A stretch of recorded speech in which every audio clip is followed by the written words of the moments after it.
ಹರೇ ಕೃಷ್ಣ. ಭೀಷ್ಮ ಪಿತಾಮಹನಿಗೂ ಸಹ ಸ್ತ್ರೀ ಶಾಪ ಬಿಟ್ಟಿಲ್ಲ.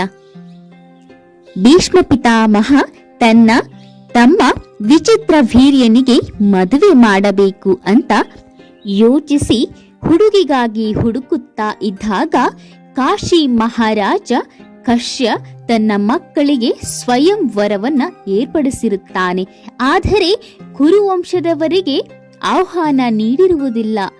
ಈ ಕಾರಣಕ್ಕೆ ಭೀಷ್ಮರಿಗೆ ಕೋಪ ಬರುತ್ತದೆ. ಅವಮಾನದಿಂದ ಕಾಶಿಗೆ ಹೋಗುತ್ತಾರೆ. ಅಲ್ಲಿ ಸ್ವಯಂವರದಲ್ಲಿ ಅಂಬಿಕಾ ಮತ್ತು ಅಂಬಾಲಿಕಾ ಎನ್ನುವ ಕಾಶಿ ರಾಜನ 3 ಹೆಣ್ಣು ಮಕ್ಕಳ ಸ್ವಯಂವರ ನಡೆಯಬೇಕಾದ ಸಂದರ್ಭದಲ್ಲಿ ಆ ಹೆಣ್ಣು ಮಕ್ಕಳನ್ನು ಭೀಷ್ಮ ಪಿತಾಮಹರು ಅಪಹರಿಸಿಕೊಂಡು ಬರುತ್ತಾರೆ. ಅದರಲ್ಲಿ ಅಂಬಾ ಸಾಲ್ವಾ ಎನ್ನುವ ಮಹಾರಾಜನನ್ನು ಪ್ರೀತಿಸುತ್ತಾ ಇರುತ್ತಾಳೆ. ಅದನ್ನು ಭೀಷ್ಮನಿಗೆ ಹೇಳಿ ಅಲ್ಲಿಂದ ಹೊರಡುತ್ತಾಳೆ. ಆದರೆ ಹೋದ ಮೇಲೆ ಸಾಲ್ವಾ ಅಂಬಾಳನ್ನು ಒಪ್ಪಿಕೊಳ್ಳುವುದಿಲ್ಲ. ಕಾರಣ ಪರ ಮಹಾರಾಜ, ಇನ್ನೊಬ್ಬ ಮಹಾರಾಜ ನಿನ್ನನ್ನು ಅಪಹರಿಸಿದ ಕಾರಣ ನಿನ್ನನ್ನು ನಾನು ಒಪ್ಪಿಕೊಳ್ಳುವುದಿಲ್ಲ ಎಂದು ತಿರಸ್ಕಾರ ಮಾಡಿಬಿಡುತ್ತಾನೆ. ಆಗ ಕಾಶಿ ಮಹಾರಾಜನು ಕೂಡ ತನ್ನ ಮಗಳನ್ನು ಸ್ವೀಕರಿಸುವುದಿಲ್ಲ. ಇದರಿಂದಾಗಿ ನೊಂದ ಅಂಬಾ ಮರಳಿ ಭೀಷ್ಮನ ಬಳಿ ಬಂದು ತನ್ನನ್ನು ಮದುವೆಯಾಗುವಂತೆ ಕೇಳಿಕೊಳ್ಳುತ್ತಾಳೆ.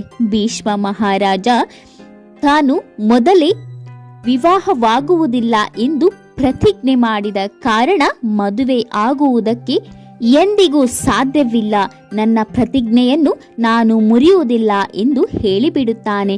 ಆಗ ಕೋಪಗೊಂಡ ಅಂಬಾ, ನಾನು ನಿನ್ನ ಕೊಂದೇ ಕೊಲ್ಲುತ್ತೀನಿ ಅಂತ ಪ್ರತಿಜ್ಞೆ ಮಾಡುತ್ತಾಳೆ. ಆಗ ಭೀಷ್ಮ, ನಿನಗೆ ಇದು ಸಾಧ್ಯವಿಲ್ಲ, ನನಗೆ ಇಚ್ಛಾಮರಣದ ವರದಾನವಿದೆ ಎಂದು ಹೇಳಿಬಿಡುತ್ತಾನೆ. ಆಗ ಅಂಬಾ ಪರಮೇಶ್ವರನ ವರದಾನದಿಂದ ಮರುಜನ್ಮದಲ್ಲಿ ಶಿಖಂಡಿನಿಯಾಗಿ ಮತ್ತೆ ಹುಟ್ಟಿ ಬಂದು ಭೀಷ್ಮನನ್ನು ಕೊಲ್ಲುತ್ತಾಳೆ. ದೇವಿ ಗಂಗಾ ಪುತ್ರ ಭೀಷ್ಮರಿಗೆ ಅವರು ಮಾಡಿದ ಪಾಪ ಅವರನ್ನು ಬಿಡಲಿಲ್ಲ. ಹಾಗಿರುವಾಗ ನಾವು ತಪ್ಪು ಮಾಡಿ ಹೋಗಿ ಗಂಗೆಯಲ್ಲಿ ಮುಳುಗು ಹಾಕುತ್ತೀವಿ, ಎಲ್ಲ ಪಾಪಗಳು ಕಳೆದು ಹೋಗುತ್ತವೆ ಅಂತ ಹೇಗೆ ಅಂದುಕೊಳ್ಳುತ್ತೀರೋ ಹಾಗೆ ನಾವು ಗೊತ್ತಿಲ್ಲದೆ ಮಾಡಿದ ಪಾಪಗಳನ್ನು ತೊಳೆಯುತ್ತಾಳೆ. ಆದರೆ ಗೊತ್ತಿದ್ದು ಮಾಡಿದ ಪಾಪಗಳನ್ನು ಗಂಗೆಯ ಕೈಯಲ್ಲೂ ಸಹ ತೊಳೆಯಲು ಸಾಧ್ಯವಾಗುವುದಿಲ್ಲ ಎನ್ನುವುದನ್ನು ತಿಳಿದಿರಬೇಕು. ಹಾಗಾಗಿ ಪಾಪಗಳನ್ನು ಮಾಡಿದ ಮೇಲೆ ಗಂಗೆಯಲ್ಲಿ ಮುಳುಗುತ್ತೀವಿ ಅಂತ ಯೋಚನೆ ಮಾಡುವ ಬದಲು ನಾವು ಪಾಪವನ್ನು ಮಾಡುವ ಮೊದಲೇ ಯೋಚಿಸಬೇಕಾಗುತ್ತದೆ. ನಾವು ತಿಳಿದು ಮಾಡಿದ ಪಾಪಗಳನ್ನು ಮಾತೆ ಗಂಗೆ ಎಂದೂ ತೊಳೆಯಲಾರಳು ಎಂದು. ಆದರೆ ಮನುಷ್ಯರು ಯಾವುದೋ ಸ್ವಾರ್ಥದ ಈಡೇರಿಕೆಗಾಗಿ ಪಾಪವನ್ನು ಮಾಡಿಯೇ ಬಿಡುತ್ತಾರೆ. ಆದರೆ ಆ ಇಚ್ಛೆ ಈಡೇರುತ್ತದೋ ಇಲ್ಲವೋ, ಆದರೆ ಮಾಡಿದ ಪಾಪದ ಫಲ ಮಾತ್ರ ಹಾಗೆ ಅವರ ಜೊತೆಗೆ ಉಳಿದುಕೊಂಡೇ ಬಿಡುತ್ತದೆ. ಅವರ ದೇಹನಾಶವಾದರೂ ಆ ಪಾಪ ಮಾತ್ರ ಅವರ ಹಿಂದೆಯೇ ಸಾಗಿಬಿಡುತ್ತದೆ, ಅಂದರೆ ಆತ್ಮದ ಜೊತೆಗೆ ಸಾಗಿಬಿಡುತ್ತದೆ. ಹಾಗಾಗಿ ಪಾಪ ಮಾಡುವ ಮೊದಲೇ ಯೋಚಿಸಿ ನಂತರ ಪಾಪ ಮಾಡಿ. ಈ ಪಾಪವನ್ನು ನಾನು ಇಲ್ಲೇ ತೊಳೆದುಕೊಳ್ಳಬಲ್ಲೆನೆ ಅಥವಾ ಇಲ್ಲವೇ ಎಂದು.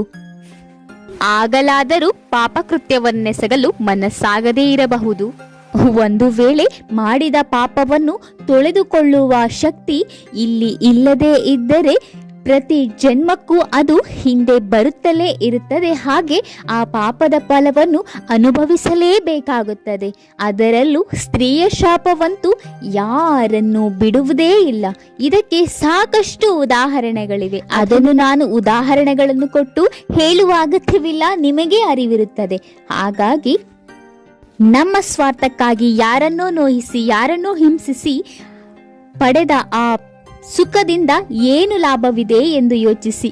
ಆಗ ನಾವು ಶುದ್ಧಾತ್ಮವಾಗಿ ಬದುಕಲು ಸಾಧ್ಯವಾಗುತ್ತದೆ. ಅಲ್ಲಿ ಭೀಷ್ಮ ಪಿತಾಮಹನು ಸಹ ತನ್ನ ಸ್ವಾರ್ಥದ ಈಡೇರಿಕೆಗಾಗಿ ಬೇರೊಂದು ಆತ್ಮಕ್ಕೆ ಅನ್ಯಾಯವಾಗುತ್ತದೆಯೋ ನ್ಯಾಯವಾಗುತ್ತದೆಯೋ ಎಂದು ಯೋಚಿಸಿದ್ದರೆ ತನಗೆ ಶಾಪವೇ ಸಿಗುತ್ತಿರಲಿಲ್ಲ. ಸ್ತ್ರೀ ಶಾಪ ಮುಕ್ತನಾಗಿರುತ್ತಿದ್ದ. ಆದರೆ ಹಾಗೆ ಯೋಚಿಸಲಿಲ್ಲ. ತನ್ನಲ್ಲಿ ಬಲವಿದೆ, ಜ್ಞಾನವಿದೆ ಎನ್ನುವ ಕಾರಣಕ್ಕೆ ನಾನು ಮಾಡಿದ್ದೆಲ್ಲವೂ ಸರಿಯಾಗುತ್ತದೆ ಎಂದು ಯೋಚಿಸಿದ. ಈ ಕಾರಣಕ್ಕೆ ಭೀಷ್ಮ ಪಿತಾಮಹನಿಗೂ ಸಹ ಸ್ತ್ರೀಯ ಶಾಪ ಬಿಡಲಿಲ್ಲ. ಹಾಗಾಗಿ ನಾವು ಸಾಮಾನ್ಯ ಮನುಷ್ಯರು ಯೋಚಿಸಿ ನಡೆಯಬೇಕಾಗುತ್ತದೆ. ಇದು ನಿಜ ತಾನೇ? ಯೋಚಿಸಿ ನೋಡಿ. ಶ್ರೀ ಕೃಷ್ಣಾರ್ಪಣಮಸ್ತು.